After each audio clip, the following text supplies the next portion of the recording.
Figure it out. Hello, this is Adam Koralik with Figure It Out Productions. The following video is part of our Quick Shoot series.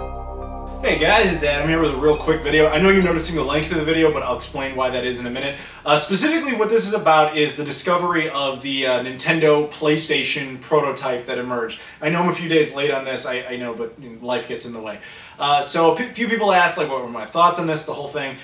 Personally, I'm really excited. I think it's really cool that that thing surfaced. Now, if you're not familiar, there is a story behind how that thing came into existence, and that's why this video is so long.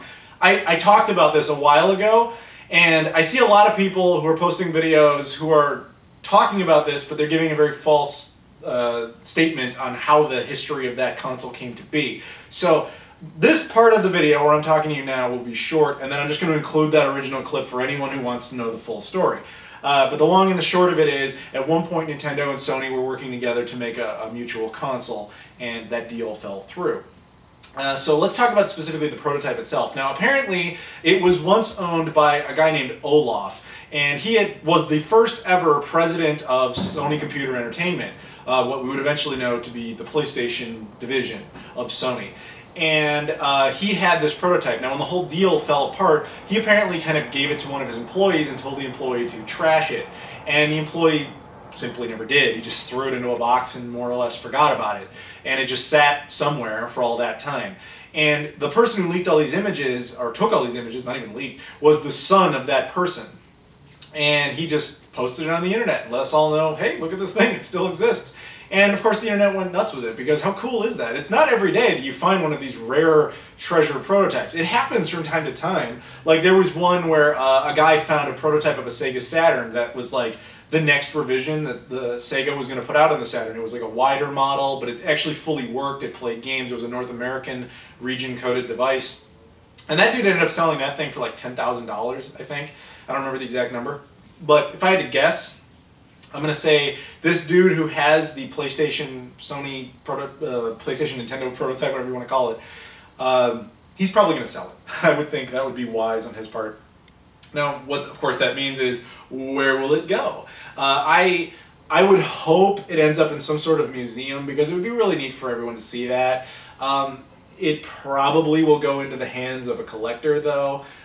Someone who's got a lot of money that's willing to put down on that, because that's a really cool thing to own, regardless if it works or not. Who knows if it does? I think it does. I think it works. The guy showed a video later after everyone was accusing him of making this fake thing, whatever. He showed that it has functional ports on the back. It has a serial port on the bottom. It has an actual cartridge slot, not just the slot itself with the plastic, but like a part on the board where cartridges could be read. So what that means is it probably plays Super Nintendo / Super Famicom games. What the CD part of it does is a mystery. If it has an OS of any kind, I don't know. Probably could play music CDs, but who the hell knows? There's people speculating, what if it plays PS1 games? What if you just put a PS1 game? That would never fucking happen, but how cool would it be if it did? So my guess is it does work, but the guy, by his own admission, isn't willing to try because he doesn't have a specific power cable for it and doesn't want to try anything else just in case it toasts it or whatever. So that leads me to believe someone will buy it and will try to do something with it. I think it would be very fitting if there was some sort of bidding war between Sony and Nintendo to be the owner of that device. However, I think between the two, Sony would be more interested in actually owning it as a big kind of fuck you piece of history, whereas Nintendo, I'm sure, wants that whole story to just go away forever. But, you know, who knows. But if you're not familiar with that story, that's now what the rest of this video is basically going to be. I just wanted to express my quick thoughts on this whole thing and how cool I think it is that a treasure trove device like that actually showed up. I love every time that happens. That's just really cool that those things aren't permanently lost to history. We also note, before I go into that story though, the other thing we noticed about it is that it turned yellow. That could be one of two reasons. Now, of course, Super Nintendos were notorious for that because they included a chemical called bromine. It's very possible they put bromine in that thing. Or it was just exposed to too much sunlight wherever it was being stored, which is also possible. Either way, it's reversible, but I kind of get the sense that he's not going to take it apart and do that whole process. But anyway, now this is where I'm going to check out, but if the rest of you, if you stay tuned, you'll just hear my original explanation of how that whole story of how that console even came into existence. In 1988, Ken Kutaragi, who would be later famous for making the line of PlayStation hardware, as you guys I'm sure know, he bought a Famicom, the Nintendo Famicom, aka the NES as we know it in the West. And he got it and was really unimpressed with the audio quality of the device. So he decided, you know what, I could make a better chip than this. And he did. And he brought it to Sony, who said, hey, that's pretty neat. We'll take it to Nintendo and see if they're willing to upgrade their hardware. So they did that, and Nintendo was really impressed. And they said, this is awesome. Why don't we put this in, we're working on this thing we're calling the Super Famicom, aka Super Nintendo. This would be great in there. And so they're like, great. And they arranged a deal. Now, part of that 1988 deal was that Sony also said, hey, why don't we make like an add-on for this thing that your guys are doing? And then we'll have Sony, like one of the biggest technological conglomerates, working with Nintendo, the biggest name in gaming, again in 1988. Working together, we could smash everybody. And so Nintendo was like, hell yeah! So they decided to come up with this deal together. Now you have to fast forward again to 1991 now, after the CDI is out. Now, Nintendo looks at the CDI and goes, wow, CDs are kind of a significant thing. Well, it's a good thing we're doing that thing with Sony, right? So they looked into more of the, I think they just suddenly decided, let's look more into the details of our deal, because by 91, the Super Famicom had already launched in Japan, and with, of course, the Sony sound chips in it. But it hadn't yet launched in North America or Europe. So what they were going to do was show off the device at the CES, Consumer Electronics Show of 91. And by reanalyzing their contract, they realized they had made a really stupid mistake in it.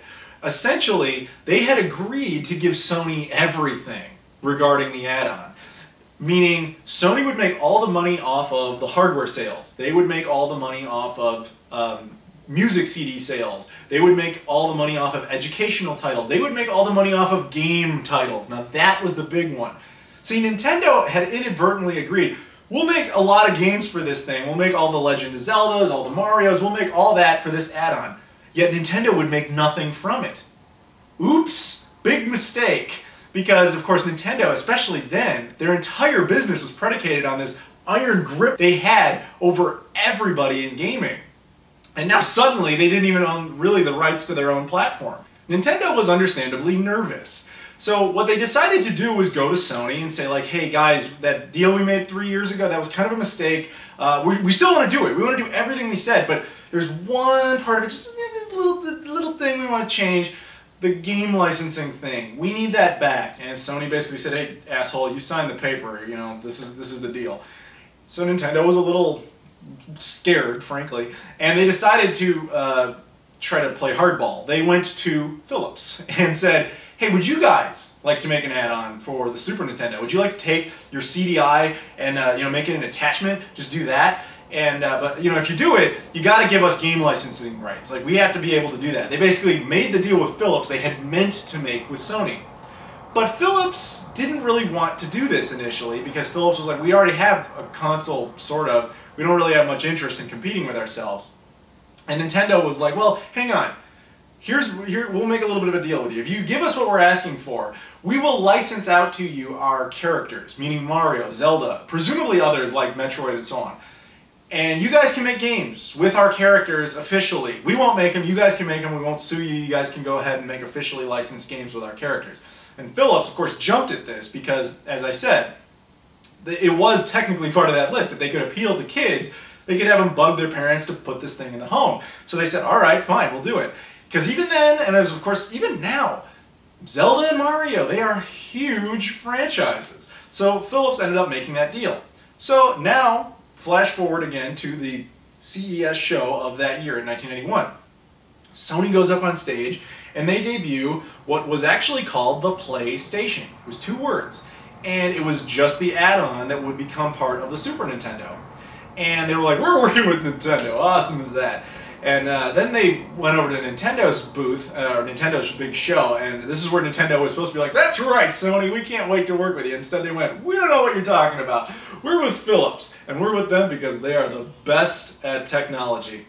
Which was a huge slap in the face to Sony, because Sony was the immediate competitor of Philips. Now Nintendo was claiming officially that they didn't really think that 2 different add-ons would be that big of a deal.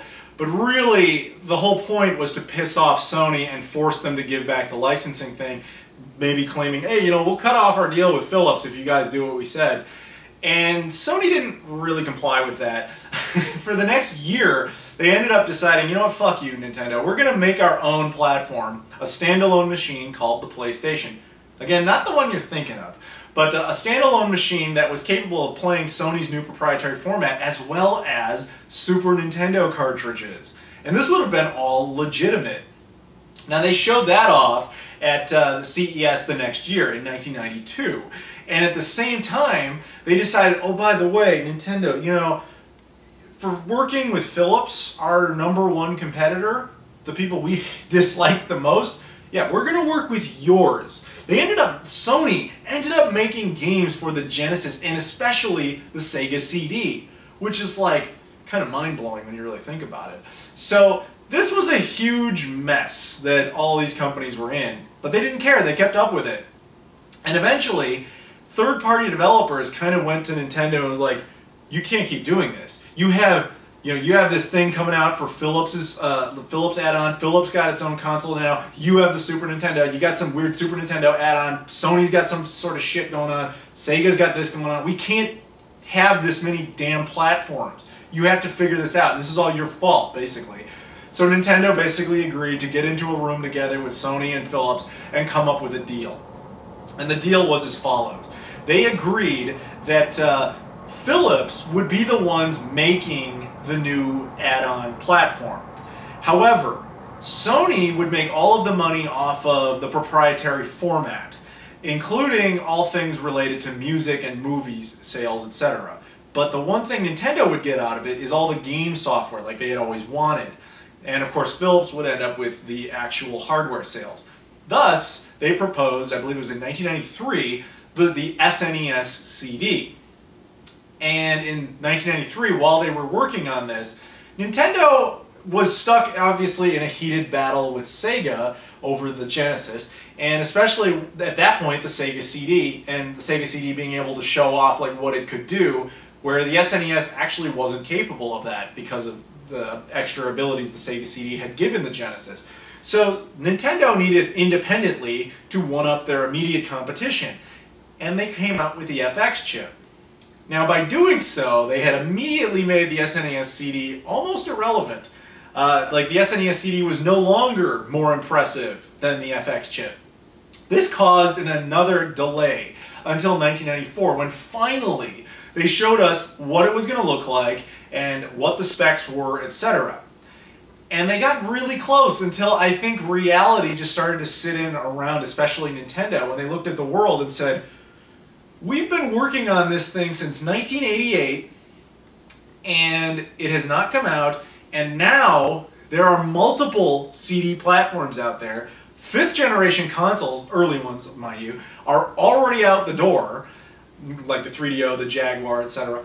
They're already out there, and the SNES, as great as it is actually kind of on its way out. I don't know how much of a point there is in releasing this thing anymore. So they ended up calling off the whole deal with everybody. Now, what came of that, of course, was that the Nintendo 64 was born and used cartridges, probably partially due to Nintendo just being absolutely disgusted with everything they had just gone through with CDs. Sony, of course, went off and said, fuck it, we were going to make our own console and we're going to continue to. It'll be the PlayStation, which is what we actually do know. And then there was Philips.